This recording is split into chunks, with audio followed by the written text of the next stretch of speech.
Hello everyone, my name is Vincentius Valentino, and in this video I'm going to explain one of the most important topic in advanced English grammar.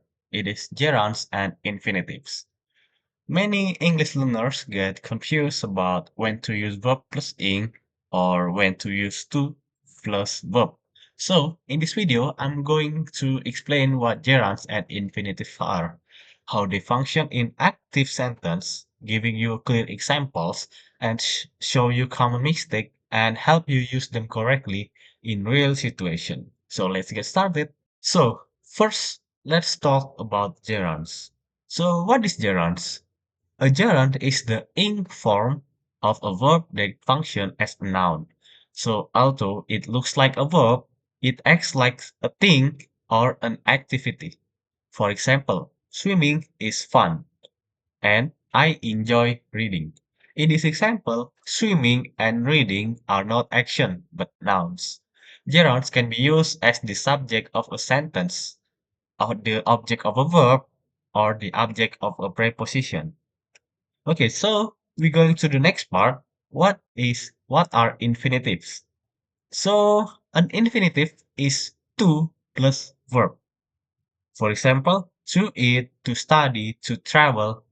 Infinitives often express purpose, plans, or intentions. Like example, I want to learn English. She decided to leave early. So the infinitive usually describes something you intend to do or plan to do. Alright, so when do we use gerunds and infinitives? Okay, so there are some verbs that must be followed by gerunds. And here are the common ones as you can see on the screen.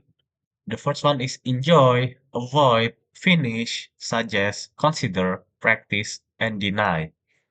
Example, she enjoys working in groups. They avoided making mistakes. He finished writing the report.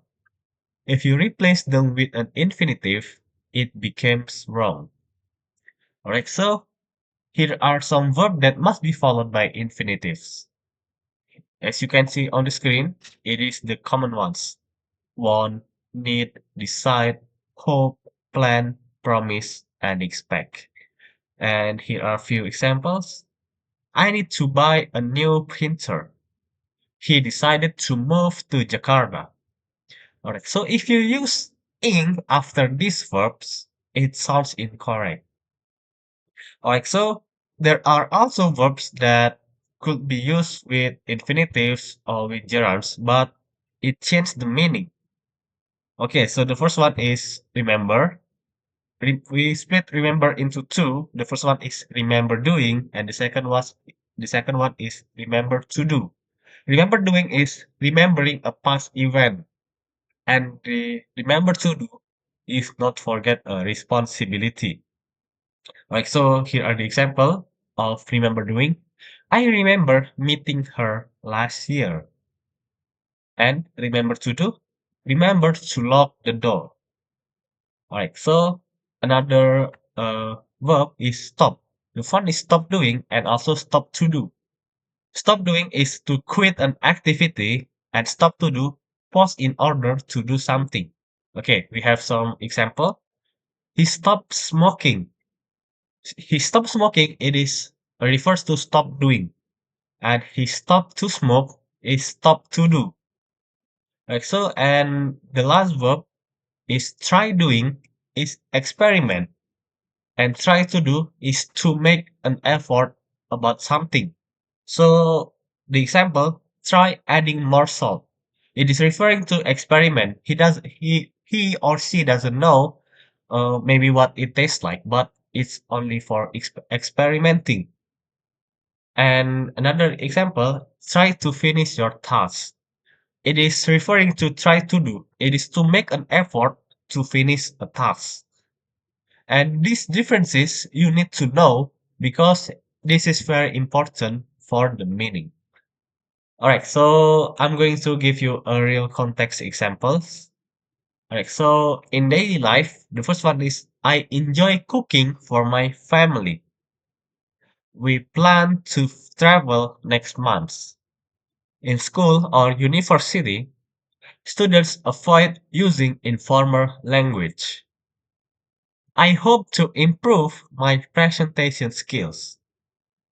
Alright, so after we talking about the examples, I'm going to tell you about the common error that we often do while using gerunds and infinitives.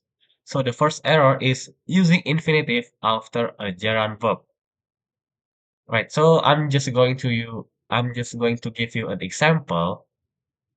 The incorrect one is she enjoys to sing. It should be she enjoys singing. Error 2. Using gerund after an infinitive verb. The incorrect example is they decided working at home. It is an incorrect part. And the correct one is they decided to work at home. Okay. And the error 3, it is confusing meaning. The incorrect example, I stopped to eat junk food. This means you pause something to eat junk food. And the correct one is I stopped eating junk food. This means you are quitting the habit of eating a junk food. And the last error is forgetting to. I won't go home. It sounds incorrect because it's missing to. And the correct one is should be I want to go home. And you should be careful with these errors. Alright, so before we end, let's summarize everything. Gerunds act like nouns used after certain verbs and after a preposition. Infinitives, to plus verb, is expressing purpose, plans, or intention.